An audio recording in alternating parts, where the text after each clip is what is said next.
Do your athletes struggle with easily getting distracted during a game, especially when it counts the most? Or better yet, do you get frustrated on a daily basis, having to constantly remind your athletes to just get focused during practice? Well, I've got some good news for you, and that's that focus and concentration is a skill. So that means that with the right tools and strategies, your athletes can improve their focus so they can consistently play their best. In this video, I'm going to share with you one of 3 key models of concentration for athletic performance. And then I'm going to share with you a free tool that you can immediately download, print out, and use with your athletes today to help them improve their focus when it matters most.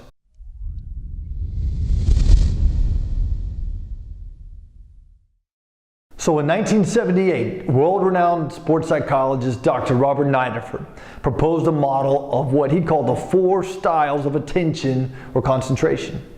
And he went on to say that concentration has both width, meaning from narrow to a broad focus.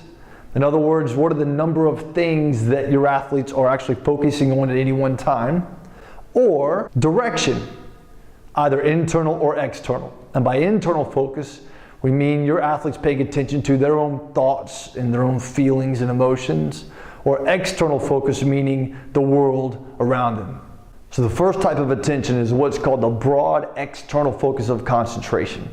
And this is where your athletes will be paying attention to all the variables within the world around them. Let me give you 2 quick examples. The first one might be a soccer player stepping onto the field right before a game. So they're going to look up and notice the grade of the pitch. They're going to definitely pay attention to the players who they're about to compete against. They're going to look up and notice the weather and any other environmental factors. They might be even looking up in the stands, checking out the crowd, especially if it's a younger player. They'll probably be looking for mom and dad. So they're going to take into account all those things to help them best be ready to play. A more specific example might be a football quarterback. Right before he bends down to go into the snap count, he's going to look up and check out the defensive scheme. So are they running to cover 2? Are they running to cover 3? Are they running a man, a zone? All those different pieces he has to take into account before he gets his center to snap the ball. The second type of attention is what's called the broad internal focus of concentration. So this includes things like your athlete's ability to set their own training goals and objectives. What's their own personal overall game plan relative to what it is that they're trying to achieve. It also includes your athlete's ability to pull from past experiences in specific situations in order to predict their own future performance. The third type of attention is what's called the narrow external focus of concentration. And so now your athletes are only going to dial into 1 or 2 specific things in the world around them. A great example would come back to our baseball player. As he's stepping up to home plate, he's going to use his broad external focus to notice the position of the outfielders, for example. But then he's quickly going to get dialed into the pitcher. That's the only other player that matters to him, because that's the guy who's going to deliver the ball right down the pipe. And hopefully now I can be the guy that can deliver the home run. And the fourth type of attention is what's called the narrow internal focus of concentration.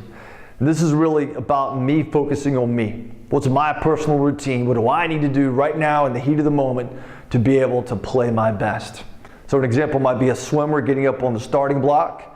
They're going through their own mental routine of what they have to do in the specific race right then and there. It might be 100-meter track and field sprinter. Same thing, that they're using their mental imagery of themselves going through a specific motion of what's about to happen in the heat of the moment. So a common tool that's been around sports psychology for a long time is called a focus grid or a concentration grid.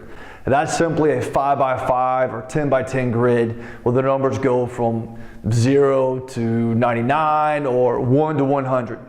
And the athletes are asked to mark in sequential order in X's in the grid in a certain amount of time. So it might be for a minute. That's typically the amount of time to see how far they can go. And there have been some pro athletes and college athletes that they might have started off taking them from 12 to 15 minutes to complete.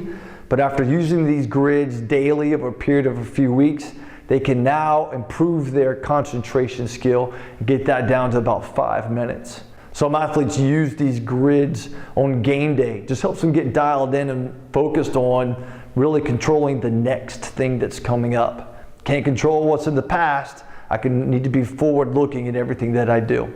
So I'll put together a free tool for you, which is really a handful of these concentration grids, and I use them every day with my athletes as well. And all you have to do is put your name and email in the box below, and then every few days for the next 30 days, you'll receive a different concentration grid.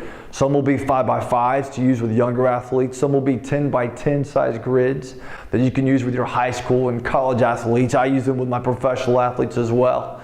And have some fun with it. I'll also include in there different ways that you can apply these grids in different situations. Sometimes I just like to use them as a way to start off practice. It gets everybody dialed in and focused and creates a little fun competition. So we might not do it for 1 minute. We just might see who can complete the grid first and have some fun competition that way. So I hope you enjoyed the tool. In fact, come back and enter in the comments below and let me know how you like it.